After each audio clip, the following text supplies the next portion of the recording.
नमस्कार दोस्तों, स्वागत है आपका डीप नॉलेज में। आज की वीडियो का नाम है डेलिबरेटली ऑकवर्ड।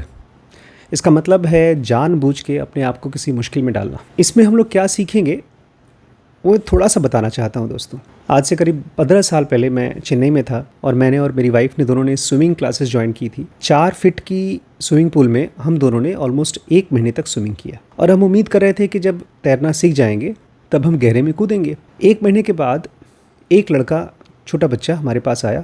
उसने कहा, अंकल अगर आप इसमें स्विमिंग करते रहेंगे तो 10 साल तक नहीं सीख पाएंगे। मैंने कहा क्या बात है? उसने कहा मेरे साथ आइए, मैं आपको सिखाता हूँ। तो मैं और मेरी वाइफ दोनों उसके साथ गए।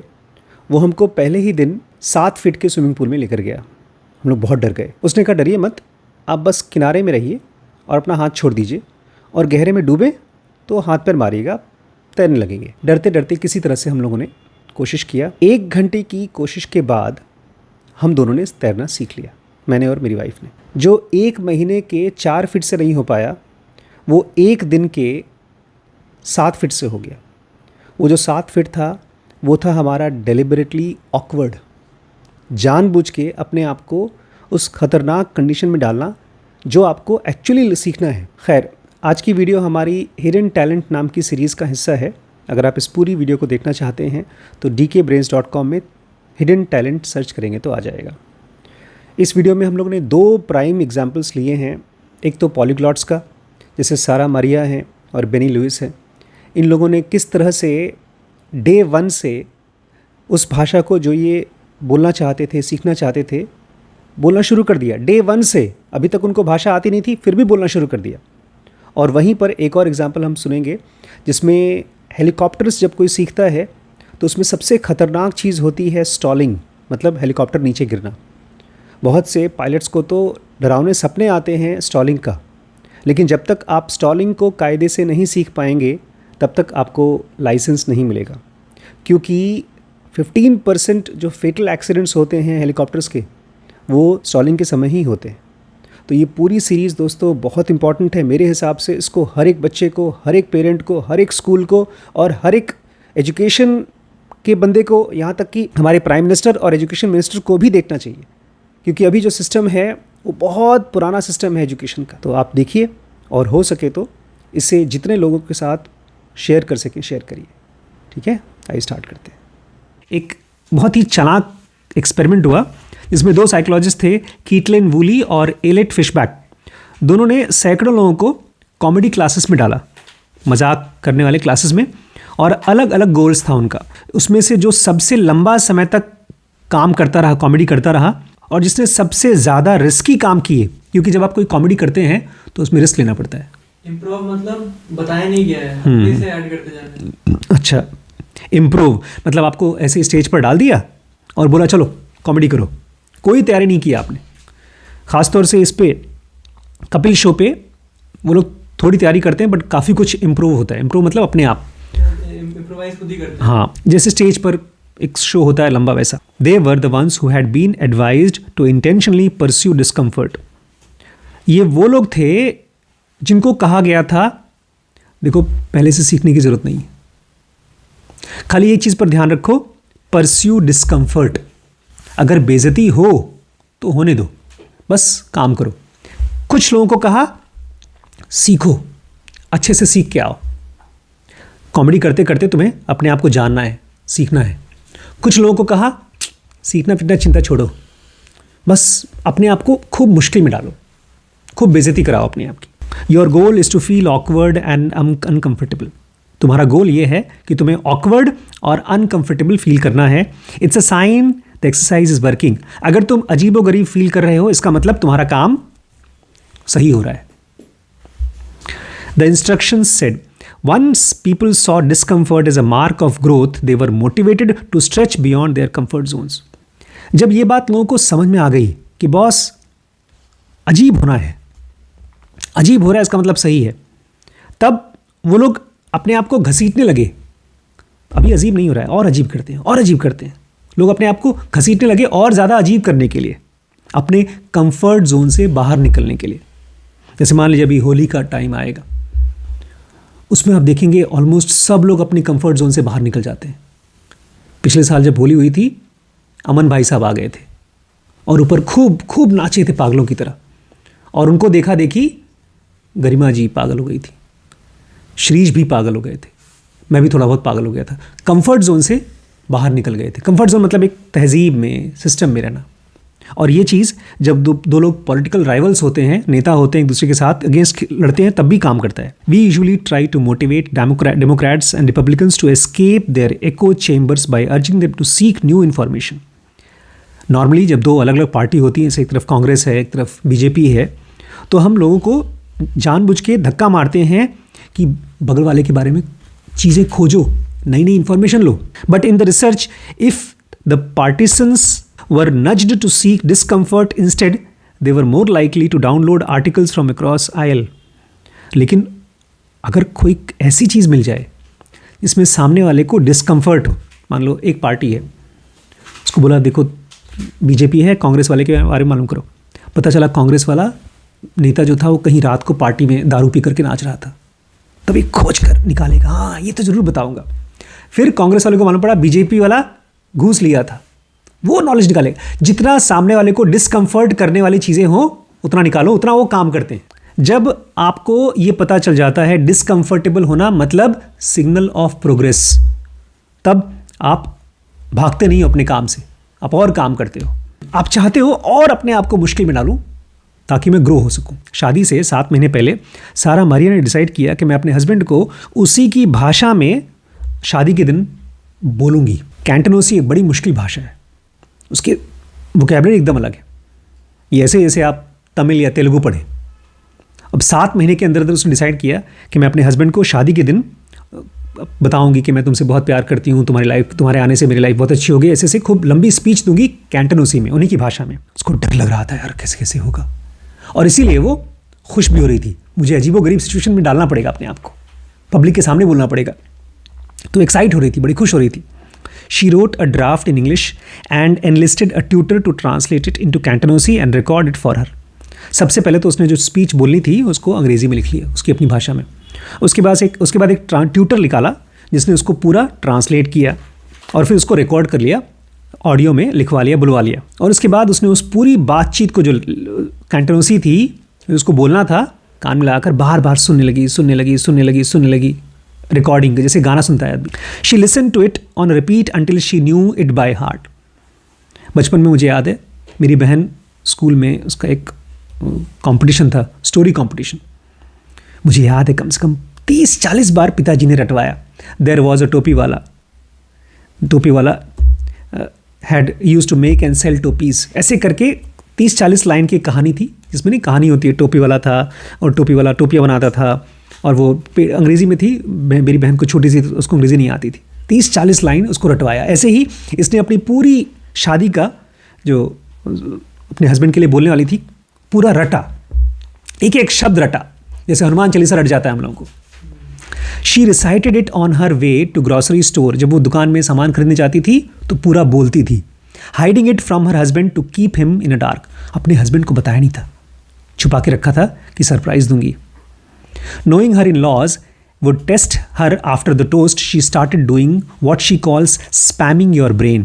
और उसको पता था शादी के बाद जब ये सब उनकी भाषा में बोलेगी तो उसके इन-लॉज उसको चेक करेंगे, अच्छा तुझे सही में भाषा आती है, खाली ऐसे बोल दिया। तो अपने आप को स्पैमिंग योर ब्रेन करती थी। कैसे? उसने कैंटोनेसी भाषा में पॉडकास्ट सुनना शुरू कर दिया, बातचीत, और कैंटोनेसी भाषा की फिल्में देखना शुरू कर दिया। वो चुपके जो कैंटोनेसी के ट्यूटर्स थे उनसे उसी भाषा में बात करने लगी। वो अपने आप को बेइज्जत करती थी गलत तरीके से इंट्रोड्यूस करके। जैसे अगर आप मुझसे बोलें तुम कौन हो, तो हिंदी में मैं बोलूँगा मेरा नाम डॉक्टर आशीष शुक्ला है, और अगर मुझे नहीं आता तो मैं बोलूँगा मेरी जो नाम है ना वो मिसेस डॉक्टर नी आशीषली शुक्ला है। मैं नाम तो सही लूँगा लेकिन कुछ गड़बड़ बोलूँगा और आप लोग हंसेंगे। तो वो अपनी बेइज्जती कराती थी लोगों के सामने, गलत तरीके से अपने बारे में बोलकर उस भाषा में। वो बार बार लंबे मोनोलॉग बोलती थी रॉन्ग टोन्स के साथ।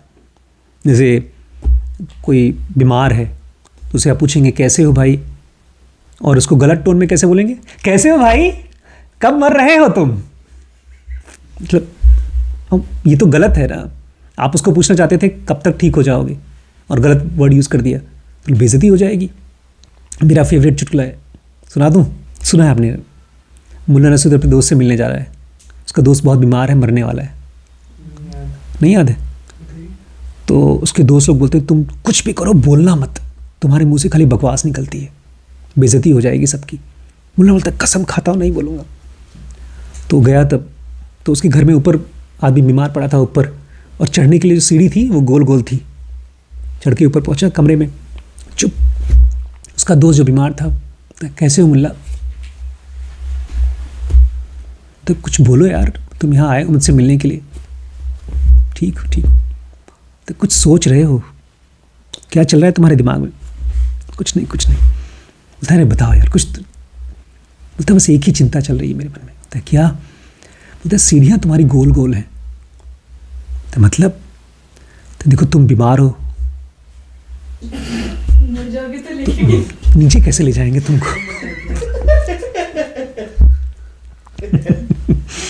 तो ऐसे ही अजीबोगरीब सिचुएशन में अपने आप को डाल करके उसने प्रैक्टिस किया। उसको रात को डरावने सपने आते थे कि मैं बोल रही हूँ और मेरी बेइज्जती हो रही है, लेकिन उसने आपको बार बार बताया कि जब मैं अजीबोगरीब महसूस कर रही हूँ उसका मतलब मैं सीख रही हूँ, आगे बढ़ रही हूँ। और फिर जब उसका दिन आया, उसने बहुत खूबसूरती से अपना कैंटोनेसी भाषा में डिलीवर किया लेक्चर। 9 अलग अलग टोन थे उसमें, और उसको सही तरीके से प्रोनाउंस किया।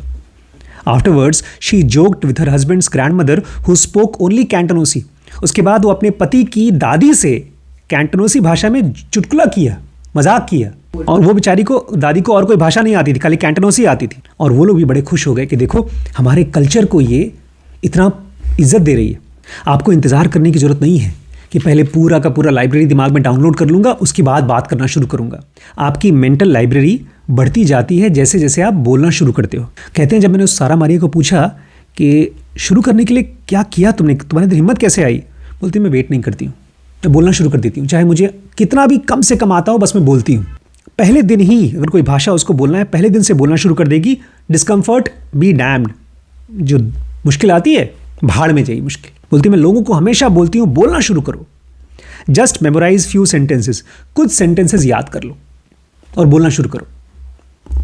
अ short monologue introduce yourself and explaining why you are learning the language. एक छोटा सा मोनोलॉग पढ़ लो, सुन लो, एक सेंटेंस कि तुम कौन हो अपने बारे में। जैसे अगर अनुज को अंग्रेज़ी बोलना हो तो उनका मोनोलॉग होगा, my name is Anuj Shukla, I am from falana village, I work like a driver.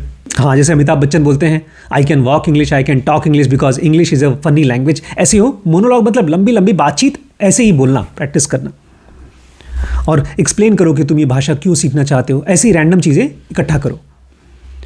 That advice was life changing for Benny Lewis. और ये एडवाइस जब बेनी लेविस को मिला, दूसरे वाले कैरेक्टर को हमारे स्टोरी में, उसकी तो लाइफ बदल गई। During his time in Spain, he bought Lord of Rings in Spanish and sat down with a dictionary to translate a story he loved. जब वो स्पेन में था तब उसने एक मोटी सी किताब खरीदी थी, लॉर्ड ऑफ रिंग्स, स्पेन भाषा में। पहला पन्ना वो ट्रांसलेट कर रहा था पूरी किताब को। पहला पन्ना उसने ट्रांसलेट किया एक हफ्ते में, एक पन्ना। 1 down 700 pages to go। एक पेज हो गया। अब कितने पन्ने बचे? 700 पेज। 6 महीने बीत गए। तब उसको एहसास हुआ, उसने इस भाषा को सीखने के लिए सब कोशिश कर ली, खाली एक चीज़ छोड़कर, बोलना। उसने बोलने की प्रैक्टिस नहीं की, किताब लेकर के ट्रांसलेट कर रहा था। That took a third form of courage, not just embarrassing and seeking discomfort, but amplifying it by being brave enough to make more mistakes। तब उसको एहसास हुआ कि खाली तुम्हें अपने आप को डिस्कम्फर्ट नहीं करना है, अपने आप को गलतियों को बढ़ाना है। जो तुमसे गलतियां हो सकती हैं उसको बढ़ाओ। तो ये डिलिबरेटली ऑकवर्ड होने की कोशिश करो। Biting your tongue, biting your tongue, जीभ को काटना, अपनी ही जीभ को काटना। ऑथर कहते हैं, मैं एक बार अपने एक भाई के साथ, कज़न ब्रदर के साथ में कोस्टा रिका गया था। When we walked into a restaurant after a long hike, he mentioned that the fresh squeezed orange juice looked delicious। हम लोग बहुत लंबा वॉक करके पहुँचे एक होटल में, और मैंने वहाँ पर बताया कि देखो भैया, जो तुम्हारे पास संतरे हैं, उसको तुमने अभी ताज़ा संतरे को जूस बनाया है, बहुत स्वादिष्ट लग रहा है। When he placed his order in Spanish, the server burst out laughing। और जब मेरे भाई ने, कज़न ने, उस बातचीत को मैंने उसको अंग्रेज़ी में बताया, उसने स्पेनिश भाषा में बोला, तो बेचारा वो हंसने लगा, वो जो वेटर था वो हंसने लगा। तो वहाँ पर जो शब्द बोलना चाहिए था संतरे का जूस के बजाय उसने बोला अखबार का जूस। तो अखबार का जूस सुनते ही वो जो वेटर था वो हंसने लगा, क्या बोल रहे हो, तुम्हें कुछ आता जाता नहीं। When you have tried to use a new language for the first time, you have probably felt a pang of anxiety. जब आप किसी भाषा को पहली बार यूज़ करते हैं तो आपको पेट में घबराहट होती है, डर लगता है। अगर आप विदेशी भाषा को बोलोगे और लड़खड़ाओगे तो आपकी बेइज्जती होगी। और अगर आपने कोई फौह पास कर दिया, कोई ऐसी गंदी बात बोल दी जैसे अभी हमारे मुल्ला ने बोला था, तो आप दूसरों को भी ऑफेंड करोगे, बेइज्जत करोगे। My wife Alison studied Japanese in high school. मेरी वाइफ एलिसन, उसने जापानी पढ़ी थी जब वो स्कूल में थी, हाई स्कूल में थी, और उसके क्लास में फाइनल एग्ज़ाम तब पास करेगी जब वो रेस्टोरेंट में जाकर के जापानी में खाना ऑर्डर करेगी।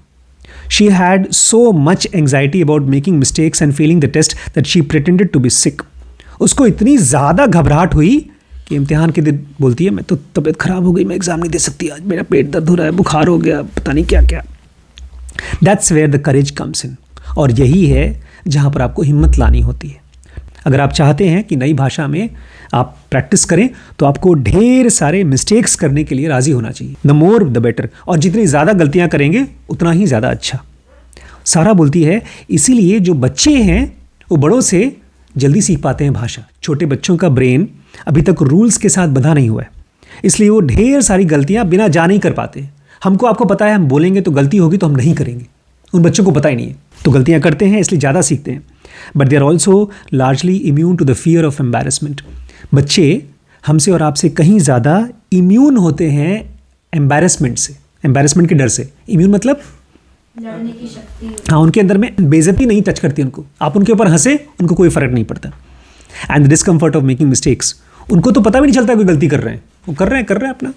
शिरीष बचपन में बहुत अच्छे से डायलॉग बोला था, अब मैं उसको बोल दूँ बाहुबली का डायलॉग बोलने के लिए हंसेगा, अरे नहीं पापा, और एकदम तौलिया वौलिया लगा करके बाहुबली कौन है, बाहुबली क्या है मृत्यु, आराम से पूरा डायलॉग बोले थे, शर्म नहीं आ रही थी।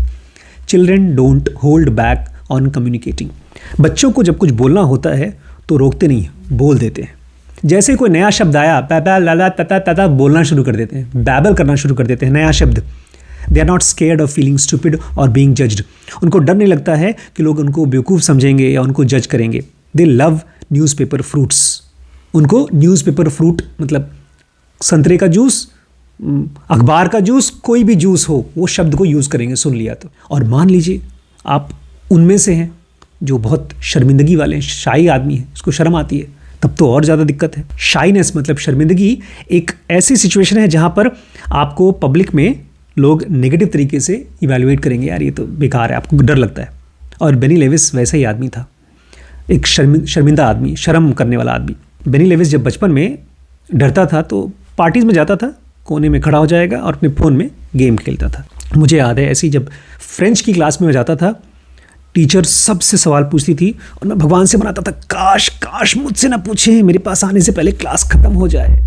और हर बार पूछती थी, हर बार मुझे नहीं आता था, हर बार मेरी बेइज्जती होती थी और मैं डरता था, गलती करने से डरता था। ऐसे ही बेनी लेविस भी डरता था। When he moved to Spain, he steered clear of his fear by gravitating to people who spoke English. और जब वो स्पेन में पहुंचा वहाँ पर भी उसने अपने आप डर को बचा के रखा। वो उनसे मिलता था जिनको अंग्रेज़ी आती थी, स्पेनिश लोगों से मिलता नहीं था वो। When therapists treat phobias, they use two different kinds of exposure therapies. तो एक तरह से जिस किसी को भी डर है वो आदमी नई चीज़ नहीं सीख सकता। कह रहे हैं जब डॉक्टर या थेरेपिस्ट आपके डर को ठीक करते हैं तो दो तरीके से वो आपको ठीक करने की कोशिश करते हैं। सबसे पहला सिस्टमैटिक डीसेंसिटाइजेशन एंड फ्लडिंग। सबसे पहला सिस्टमैटिक डीसेंसिटाइजेशन मतलब जिस चीज़ से आपको डर है वही चीज़ आपको दिखाएंगे ताकि आप उससे डीसेंसिटाइज हो जाएं। मान लीजिए आपको भूत प्रेत से डर लगता है तो आप डॉक्टर के पास जाते हैं, डॉक्टर बोलेगा ठीक है तुम्हें आज चलते हैं शमशान घाट, और वहीं रहते हैं रात भर, आपको फ्लड कर देंगे। Systemic desensitisation starts out with micro dose of threat and gradually amps it over time. Systemic desensitisation में आपको ऐसा नहीं करेंगे कि सीधे आपको कब्रिस्तान ले जाएंगे, वो आपको एक छोटा सा फोटो दिखाएंगे, एक छोटा सा सीन, डरावना सीन, और दिखाएंगे आपको लाइफ में कुछ हुआ नहीं, फिर थोड़ा और, फिर थोड़ा और, ऐसे कर करके थोड़ा थोड़ा करके दिखाएंगे. If you are afraid of spiders, you draw pictures of one and then see one in the closed cage across the room. मान लीजिए आपको स्पाइडर से डर लगता है, स्पाइडर मतलब मकड़ी से, तो आपको पहले ड्राइंग करवाएंगे, मकड़ी बनाओ, या एक मकड़ी को कहीं बंद डब्बे में रखा हुआ उसको दिखाएंगे, एक तरह से सेंसराइज कर रहे हैं. If you are afraid of spider, before you get up close and personal with the daddy long legs in your bathtub, you learn to manage your fear in less threatening situation. इससे पहले कि आपके सामने bathroom में कहीं पर वो आपके ऊपर अटैक कर रहा है स्पाइडर, वो आपको छोटे छोटे सिचुएशन में अपने डर को सामना करने के लिए प्रैक्टिस करवाएंगे. Flooding is opposite. लेकिन जब फ्लड करते हैं, बाढ़ कर देते हैं डर से, वो अलग होता है. Therapist might just drop a creepy Crawley on your arms. वो थेरेपिस्ट फ्लडी में क्या करेगा, उठाएगा एक मकड़ी आपके ऊपर फेंक देगा. Sure you might freak out. बिल्कुल आप घबरा जाएंगे. जैसे अगर गरिमा को हमको डिसेंसराइज करना हो तो एक छिपकली इसके हाथ पे रखना चाहिए. नहीं, फ्लड करना. हाँ, फ्लड करना है. But having survived the ordeal unscathed, your visceral terror melts away. और एक बार आपका वो खतरा जो आपके ऊपर पकड़ा था, उसके बाद भी आप बच गए, तो धीमे धीमे आपका जो डर है वो पिघल जाता है. Exposure therapy reduces discomfort by amplifying it. Exposure therapy में आपके डिस्कम्फर्ट को कम कर दिया जाता है जब आप उसको एम्पलीफाई करते हैं, बढ़ाते हैं. An extreme example happens with pilots learning to fly. और इस चीज़ को बहुत सही तरीके से किया जाता है उन पायलट्स के साथ जिनको उड़ना सिखाया जाता है. Where there are few situations more frightening than the aircraft stalling. सबसे डरावनी चीज़ होती है हवाई जहाज़ जब स्टॉल करता है. मैंने स्टॉलिंग के बारे में पढ़ा था. एक एक्सीडेंट हुआ था हवाई जहाज़ का जिसमें करीब 250 लोग मरे थे. जब वो फ्लाइट डूब गई समुद्र में, उसको निकाला गया तो उसका ब्लैक बॉक्स पकड़ा गया. ब्लैक बॉक्स मतलब उसमें जो भी आवाज़ चल रही है. एक्सीडेंट से पहले केवल एक ही आवाज़ आई, ओ माई गॉड, हम डूब रहे हैं, हम गिर रहे हैं, बस थप. स्टॉलिंग मतलब जब हवाई जहाज़ उड़ता है ना, तो अगर टेढ़ा हुआ तो अभी भी उड़ेगा, और टेढ़ा हुआ उड़ेगा. जब इतना टेढ़ा हो जाता है तो उड़ता तो है लेकिन साथ ही साथ गिरना शुरू हो जाता है. इस गिरने को बोलते हैं स्टॉलिंग. और अगर ये ऐसा हो गया तब नीचे ही गिरेगा, उड़ेगा नहीं. तो बोले सबसे डरावनी चीज़ होती है हवाई जहाज में स्टॉलिंग, मतलब गिरना. There are few things situation, बहुत कम सिचुएशंस ऐसी होती हैं जो स्टॉलिंग से ज़्यादा खतरनाक होती हैं. स्टॉलिंग तब होती है जब हवाई जहाज को बहुत स्लोली चला रहे हैं या बहुत स्टीप से चला रहे हैं. स्टीप मतलब टेढ़ा, स्लो मतलब धीरे धीरे चला रहे हैं. हवाई जहाज को बहुत स्पीड में चलना चाहिए तभी वो नहीं गिरेगा, या एकदम ज़मीन के बराबर ऐसे प्लेन पे चलना चाहिए. अगर ऐसे उड़ेगा वैसे तो गिरेगा. Stalls are responsible for 15% fetal commercial airline accidents and nearly a quarter of private fetal crashes. जितने भी एक्सीडेंट्स होते हैं उसमें से 15% स्टॉल की वजह से होते हैं, और 25% तो ऐसे होते हैं जो अगर मरे हैं लोग तो स्टॉल की वजह से मरे. Many pilots have nightmares about their planes falling out of the sky. और बहुत से पायलट्स को डरावने सपने आते हैं कि रात को उड़ा रहे हैं और हवाई जहाज गिर रहा है उनका. If you start training to be a pilot, you will first go through a systemic desensitization in a flight simulator. इसलिए अगर आप पायलट बनने की कोशिश कर रहे हैं तो सबसे पहले आपको सिस्टमिक डिसेंसिटाइजेशन किया जाता है फ्लाइट सिमुलेटर पे, कि आपको एक ऐसे ही नकली केबिन में डाला जाता है जिसमें आपको लगेगा कि आप हवाई जहाज में बैठे और आप उड़ा रहे हैं और वो गिर रहा है. तो उस गिरते हुए सिचुएशन में आपको डर लगेगा और कैसे आप उस डर को मैनेज करते हैं वो सिखाया जाता है उसमें. The simulator can familiarise you with mechanics and sensory inputs of the stall, what to do with your hands and what the horizon looks like as you begin to fall. वो simulator होता है. Simulator मतलब नकली हवाई जहाज. वो आपको दिखाता है जब गिरेगा तो कौन कौन से बटन दिखाई देंगे, और जब गिरेगा तो आप उसमें क्या क्या करें, और जब गिरेगा तो बाहर कैसा सीन होता है, कैसे आप पहचानें. But when you are in the real cockpit, there will come a moment when your flight instructor gives you a terrifying instruction. और जब आप सचमुच में हवाई जहाज में बैठे हैं तो आपका जो फ्लाइट इंस्ट्रक्टर होता है, जो आपका बॉस होता है, वो आपको डरावने इंस्ट्रक्शंस देता है, हिदायत देता है. Slow your speed and pull back on the control to raise the nose until the plane stalls. असली हवाई जहाज में आपका बॉस बोलता है हवाई जहाज स्लो कर दो, खूब ज़ोर से हवाई जहाज चल रही है, सही चल रही है, स्लो कर दो, टेढ़ा करो, मतलब गिराओ, हवाई जहाज को गिराओ। Slow your speed and pull back on the control to raise the nose until the plane stalls. तो एक तरह से इंस्ट्रक्टर बोल रहा है अब गिराओ और उस गिरते समय अपने डर को देखो। This is the part you can experience only through full on flooding. जब आदमी का सचमुच में हवाई जहाज गिरता है, सचमुच का, सिमुलेटर नहीं, इसी को बोलते हैं फ्लडिंग। क्या बोलते हैं? फ्लडिंग।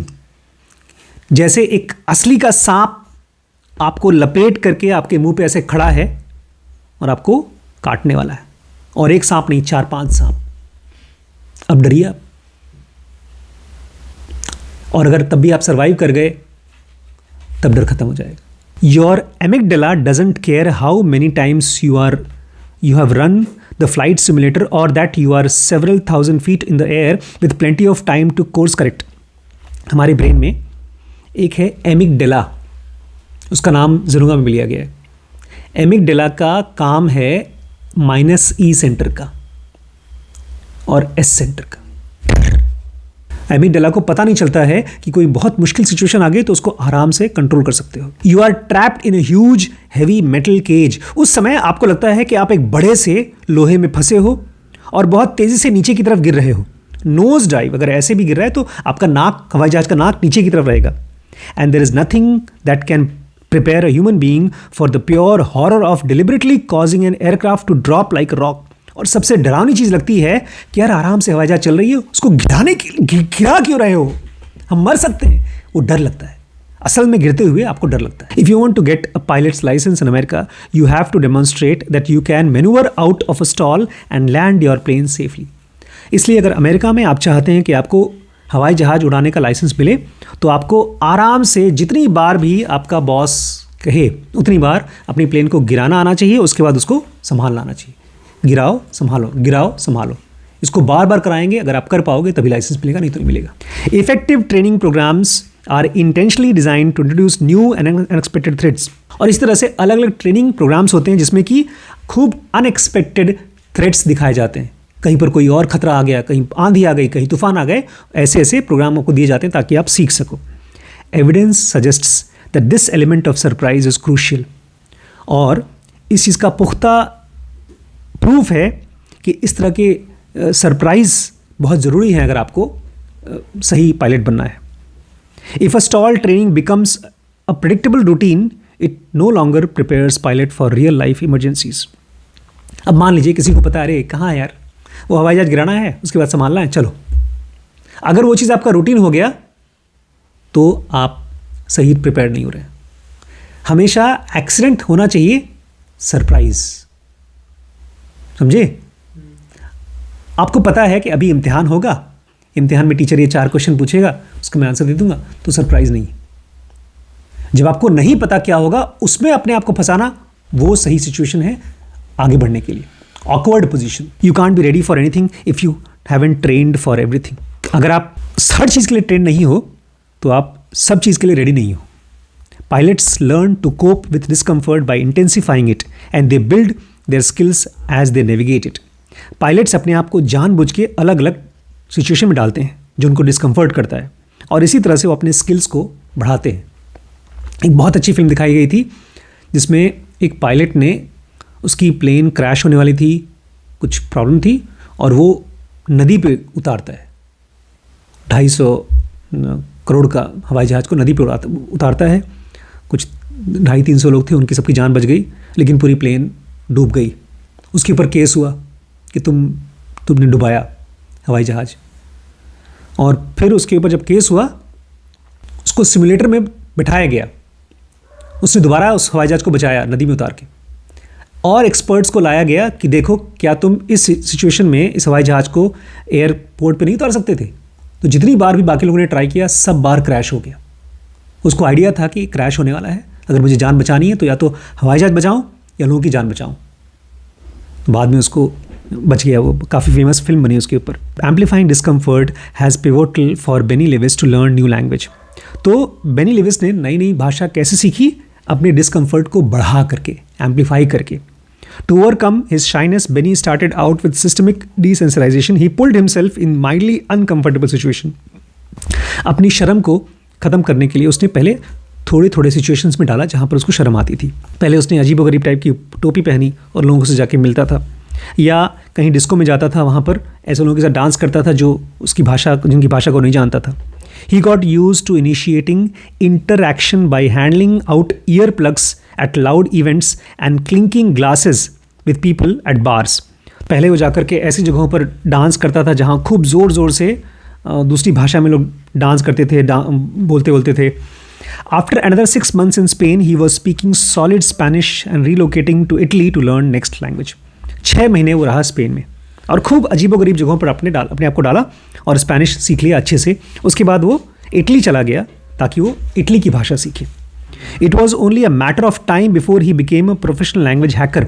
और बहुत जल्दी ही वो प्रोफेशनल हैकर बन गया लैंग्वेज का। मतलब कोई भी लैंग्वेज फटाफट वो सीखने का उसको आइडिया आ गया। वो ये चाहता था कि वो भाषाओं को कुछ ही महीनों में सीख ले और फिर दूसरों को सिखाए कि कैसे आप जल्दी सीखते हैं। And that led him to flooding. और फिर इसीलिए वो फ्लडिंग की तरफ आ गया। क्या होता है flooding? Benny calls it a social sky diving. Benny बोलता है ये ऐसे ही है जैसे कि आप खूब ज़्यादा मुश्किल जगहों पर कूद पड़े। When he arrives in a new country, he commits to approaching anyone who's near him for more than 5 seconds. जब वो किसी नए देश में जाता है तो सीधे जाकर के एक नए आदमी को 5 सेकंड के लिए कुछ न कुछ बात करेगा। Instead of leading the small talk, he takes a bigger leap to elicit more meaningful response. इसके बजाय कि वो बोले नमस्ते कैसे हैं, छोटी मोटी बातचीत नहीं, सीधे लंबी लंबी बड़ी बड़ी बातचीत करने की कोशिश करता है। एक बार वो वेलेंशिया नाम की जगह के आसपास से गया था तो उसने जहाँ पर स्पेन में था उसके बारे में गाना शुरू कर दिया उसने उस भाषा में।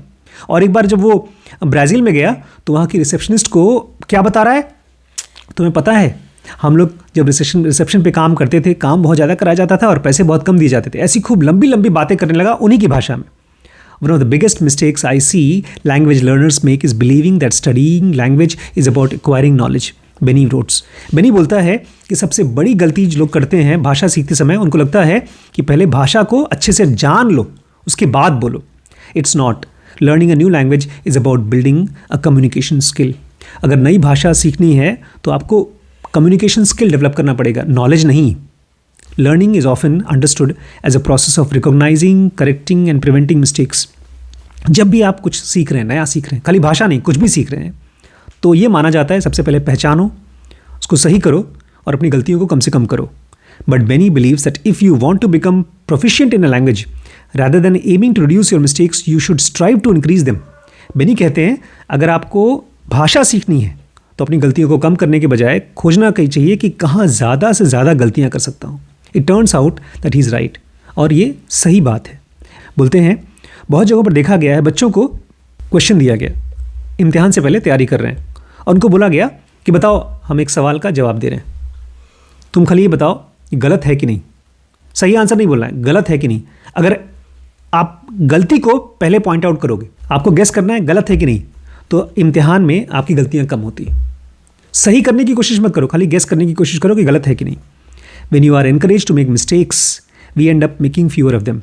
जब हमको धक्का मारा जाता है कि गलतियाँ करो गलतियाँ करो गलतियाँ करो, तो हम कम गलतियाँ करते हैं। Early mistakes help us to remember the correct answers.